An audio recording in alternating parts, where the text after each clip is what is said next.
Monsoon के न आने के चलते पूरे हरियाणा को भीषण गर्मी की तपिश झेलनी पड़ रही है। वहीं अंबाला वासियों को गर्मी के साथ साथ बिजली और पानी की समस्या का भी सामना करना पड़ रहा है।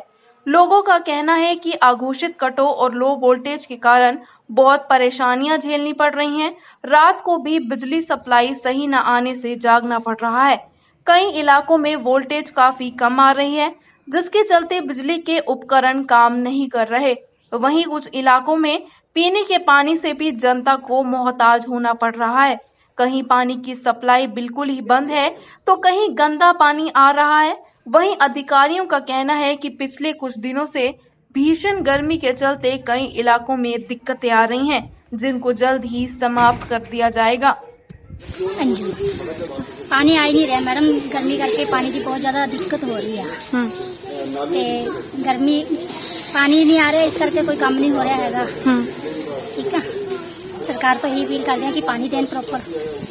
ठीक है, पानी की बहुत ज्यादा तंगी है। पानी की तो हमेशा ही तंगी है और करते हैं 2 दिन पानी आता है, फिर उसके बाद फिर वही तंगी शुरू हो जाती है पानी की। पीने के पानी की समस्या पिछले कुछ दिनों से चल रही थी।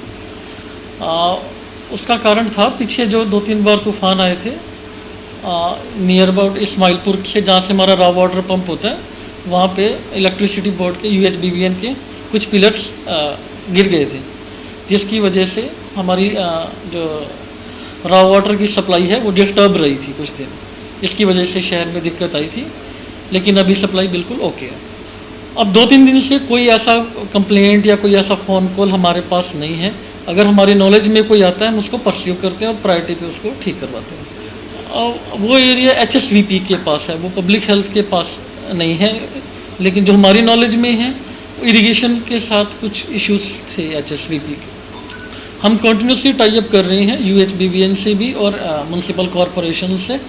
कोई लाइन की जो पीछे अमरूद में डली हैं उनकी कोई जॉइंटिंग पेंडिंग है तो उसको, और कहीं लेवल ठीक करने की ज़रूरत है तो हम उनसे मिल के वो करवा रहे हैं ठीक। इस टाइम सप्लाई बिल्कुल ओके है, वाटर सप्लाई कहीं से कोई मेजर कंप्लेंट्स नहीं है हमारे पास अभी। एक्चुअली क्या है ना कि पिछले 3-4 रोज़ से गर्मी काफ़ी ज़्यादा है, और गर्मी चूँकि ज़्यादा होने के कारण हमारा जो लोड है वो काफ़ी ज़्यादा सूटअप हो गया है। जहाँ पिछले उसमें हमारे 600 में चलते थे, 600 मेगावाट के करीब लोड, आज अम्बाला का जो लोड है वो 780 के करीब टच कर गया पीछे 2-3 दिनों में, जो कि पिछले उससे करीब 15 से 20% ज़्यादा है। और ये भी एक रीज़न है जिसकी वजह से कई जगह चूँकि कंज्यूमर्स भी हैं जो कि अपना लोड डिस्क्लोज़ नहीं करते हैं। 3-3, 4-4 AC लगे हुए हैं, लेकिन लोड उन्होंने कम डिस्क्लोज़ किया हुआ है, तो ट्रांसफार्मर भी उसी हिसाब से कैपेसिटी से लगाया गया है। उसका भी मेन रीज़न यही है कि कंज्यूमर जो है अपना अगर लोड ईमानदारी से डिस्क्लोज़ करें, जितना उनका लोड है उसके हिसाब से करें, तो हम भी अपना ट्रांसफार्मर कैपेसिटी और बढ़ाए हैं, बल्कि वहाँ एडिशनल कोई ट्रांसफार्मर रखना है एडिशनल ट्रांसफार्मर रखें। तो बेसिकली दोनों तरफ से है इशूज़। अगर कंज्यूमर का सपोर्ट हमें मिलता रहता है तो आगे ये इंश्योर करता हूँ कि कोई दिक्कत नहीं आएगी। लेकिन आपके चैनल के माध्यम से मैं सबसे ये गुजारिश करना चाहूँगा कि अगर उनका लोड ज़्यादा है तो वो हमारे पास आएँ और उसको बढ़वाएँ, जिससे कि हम अकॉर्डिंगली अपना इंफ्रास्ट्रक्चर और डेवलप करें। ट्रांसफार्मर रखवाना हो ट्रांसफार्मर रखवाएँ, ओवरलोडिंग है उसको हम इमीडिएटली रिमूव करेंगे उसके हिसाब से। और लोगों से ये भी मैं अपील करता हूँ इस गर्मी में कि जहाँ पे 2 AC या 3 AC से काम चल रहा है वो चला रहे हैं, उसकी जगह वो लिमिटेड AC यूज़ करें। अगर एक जगह एक AC यूज़ करके काम चल सकता है तो उसको प्रेफर करें। आज की डेट में 96 से ऊपर हो रही है, 96 LU से ऊपर हो रही है लास्ट यूनिट से ना। मैंने जैसा बताया आपको कि 790 मेगावाट 780-790 मेगावाट सूटअप कर गया लोड पूरे अम्बाला सर्कल का, तो जो अपने में काफ़ी रिकॉर्ड है जिसको आप कह सकते हैं ना। और इन एडिशन टू दिस आपको ये भी मैं बताना चाहूँगा कि जैसे महेश नगर का एरिया है, वहाँ पे जो नए फीडर खींचने थे उसमें भी हमने बाइफरकेट लोड कर दिया है।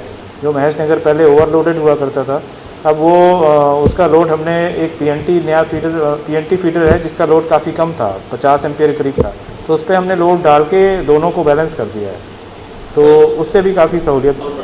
एक्चुअली वोल्टेज का बेसिकली प्रॉब्लम है कि कई बार हमारे सब स्टेशन जो होते हैं जैसे काफ़ी पीक लोड होता है, पीक लोड कंडीशन जब जैसे शाम का टाइम है उसमें काफ़ी गर्मी भी पड़ती है और सारे इक्विपमेंट एक साथ चलते हैं लोगों के, दुकानें भी रन कर रही होती हैं। तो उस कंडीशन में जो सबस्टेशन, जो बड़े सबस्टेशंस हैं, इवन दो वहाँ पे भी वोल्टेज काफ़ी कम आती है। तो वो फर्दर जब आगे जाती है तो वो वोल्टेज वैसे भी कम हुई। और कई बार हमारे जो ट्रांसफार्मर पे ओवरलोडिंग होती है, जिसके जो कि हमें डिफाइंड नहीं होती, तो हमने अपने बंदों को भी बोला है कि वो क्लिप ऑन मीटर से नोट करें कि कितनी ओवरलोडिंग है, जिससे कि हम आगे लोगों को और रिलीफ प्रदान कर सकें बाई एडिंग सम ट्रांसफार्मर या उसको बढ़ा करके।